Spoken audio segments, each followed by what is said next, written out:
జై శ్రీరామ్. జై జై శ్రీరామ్. ఇది నారాయణీయం, మేల్పత్తూర్ నారాయణ భట్టత్రి గారు రాసిన గొప్ప కావ్యము. మలయాళంలో భాగవతాన్ని సంక్షిప్తంగా రాశారు. ఇందులో 8వ దశకంలో 13వ శ్లోకం ఇది. దీని గురించి మహాపెరియవ అంటే కాంచీలో 100 ఏళ్ళు ఆయన శంకరాచార్య చంద్రశేఖరేంద్ర సరస్వతి ఆయన చెప్పారు. ఈ శ్లోకంలో అన్ని రోగాల్ని, క్యాన్సర్ని కూడా క్యూర్ చేసిందట. మరి ఎంతోమంది భక్తులు ఈ శ్లోకాన్ని నేర్చుకుని చాంటింగ్ చేయడం వలన క్యాన్సర్ కూడా క్యూర్ అయింది. సో అస్మిన్ పరాత్మన్నను పద్మకల్పే త్వమిత్తముత్థాపిత పద్మయోని అనంత భూమా మమ రోగరాశిం నిరుంధి వాతాలయ వాస విష్ణో.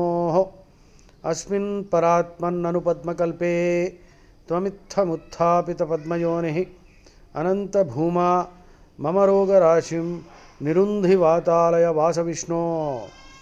దీని అర్థం, ఓ భగవంతుడా, ఓ విష్ణు, నీకుండే శక్తుల గురించి ఎవరికి పూర్తిగా అవగాహన కలిగే ఛాన్స్ లేదు. O lord of incomprehensible powers, you established Brahma and the entire creation. Please, these are the elements that are torturing me, వీటిని ఇరాడికేట్ చేయండి అని ప్రార్థన అన్నమాట.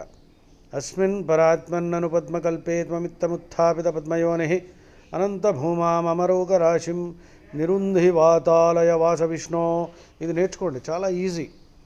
అస్మిన్ పరాత్మన్ నను పద్మకల్పే అంటే ఈ యుగాన్ని పద్మకల్పం అంటారనమాట. అస్మిన్ పరాత్మన్ నను పద్మకల్పే త్వమిత్తముత్థాపిత పద్మయోని.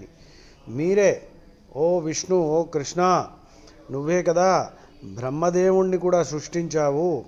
అనంత భూమా మమరోగ రాశిం, ఈ మొత్తం అనంతకోటి బ్రహ్మాండ నాయకుడైన నీవు, నీకుండే శక్తులు ఎటువంటివి ఎవరికి అర్థం కాదు. నా శరీరంలో ఉండే ఈ రోగాన్ని నిరుంధి మొత్తం డిస్ట్రాయ్ చేయి, నాకు ఈ బాధల నుంచి నన్ను బయటపడేయి. వాతాలయ వాస విష్ణో అంటే అక్కడ గురువాయూరప్పలో, గురువాయూరు గుళ్ళో నువ్వు వచ్చి నివసిస్తున్నావు కదా, ఓ కృష్ణ నన్ను కాపాడు. అస్మిన్ పరాత్మన్నను పద్మకల్పే త్వమిత్తముత్థాపిత పద్మయోని అనంత భూమా మమ రోగరాశిం నిరుంధి వాతాలయ వాస విష్ణో.